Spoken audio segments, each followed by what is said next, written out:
ஒரு ஆளுநர் பொறுப்பில் எப்பொழுது நீங்கள் போய் அமர்ந்து விடுகிறீர்களோ அத்தோடு அரசியல் களத்திலிருந்து நீங்கள் முற்றாக விடுபட்டு விடுகிறீர்கள். நீங்கள் அரசியலில் இருந்து என்னை முற்றாக விடுவித்துக் கொள்ள விருப்பம் இல்லை என்றால் ஆளுநர் பொறுப்பை ஏற்கக்கூடாது. இல்லை அரசியல் தான், ஐ எம் பொலிட்டிக்கல் அனிமல் அப்படின்னு நீங்க நினைச்சீங்கன்னா அந்த இடத்துக்கு வேண்டாம். நான் அரசியல் செய்ய விரும்புறேன் சொல்லணும். இந்த இடத்துல நீங்க எதுக்காக நீங்க ஹைதராபாத்லயும் அதாவது ஒரு கவர்னராக தெலுங்கானால கவர்னர், பாண்டிச்சேரியில கவர்னர், அதை விட்டு விட்டு உங்களை கொண்டு வந்து தென்சென்னையில நிக்க வைக்கணும்னு சொன்னா உங்களை தவிர ஆளே கிடையாதா? அப்ப பாரதிய ஜனதா கட்சியில் ஆட்களே கிடையாதா? அவங்க பாப்புலர் என்ன popular? In what way you are popular? In what way you are popular? Everyone is popular. இல்லைங்க, முகம் தெரிந்த ஒரு முகம் தெரியறதுதான் நான் சொல்றேன். பிஜேபியிலே there are so many people who are very popular. அவன் கட்சிக்காக உழைச்சவன் இருக்கான், கட்சிக்காக பண்ணவன் இருப்பான். அந்த தொகுதியிலேயே ஒரு தகுதி மிக்க, நேர்மையான, அறிவு சார்ந்த, ஒரு மிகச்சிறந்த முறையில் நாடாளுமன்றத்திற்கு சென்று வாதிடுகிற வல்லமை உள்ள ஒருவனை கொண்டு போய் நிறுத்த, அது என்ன நீங்க கவர்னர் மாளிகையிலிருந்து இறக்குமதி செய்யணும்?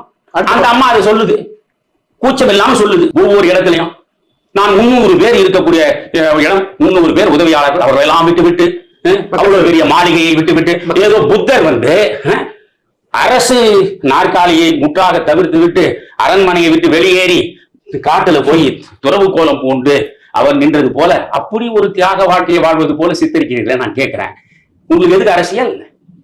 இல்லை என்றால் நீங்க ஆளுநர் பதவியோடு முடிச்சிருக்கணும், அல்லது அரசியல் செய்ய ஆசை என்றால் ஆளுநராக மாறக்கூடாது. ஒண்ணு.